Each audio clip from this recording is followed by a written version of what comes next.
அல்லாஹ்வுடைய தூதர் ஸல்லல்லாஹு அலைஹி வஸல்லம் சொன்னார்கள், 3 பிரார்த்தனைகள் அது அல்லாஹ் நிச்சயமாக ஏற்றுக்கொள்வான்.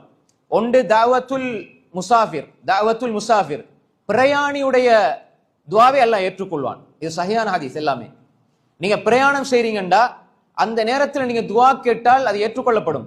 இன்னைக்கு பிரயாணம் போனா பாட்டை போட்டுக்கிட்டு போறாங்க, அல்லாஹ் பாதுகாத்த நல்ல மனிதர்களை தவிர.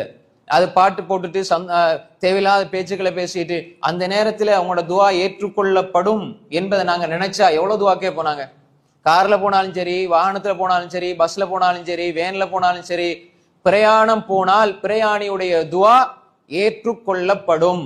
அதே மாதிரி தாவத்துல் மதுலூம், அநியாயம் இழைக்கப்பட்டவன் அல்லாஹ்விடம் கையேந்தினால் அல்லாஹ் அதற்கு பதில் கொடுப்பான். அது யாராக இருந்தாலும் சரி, அநியாயம் இழைக்கப்பட்டவன் பாவியா இருந்தாலும் சரி, உடனே அல்லாஹ் அதுக்கு பதில் சொல்லுவான். அநியாயம் செய்வதை அஞ்சிக் கொள்ளுங்கள்.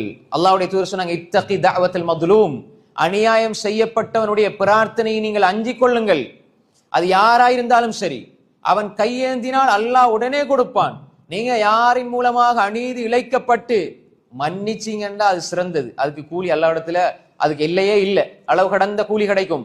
ஆனால் நீங்கள் உங்களுக்கு கேட்பதற்கு உரிமை இருக்கிறது கேட்டுவிட்டால் யார் அநியாயம் செய்தாரோ அல்லாஹ் அவரை பிடிப்பான்.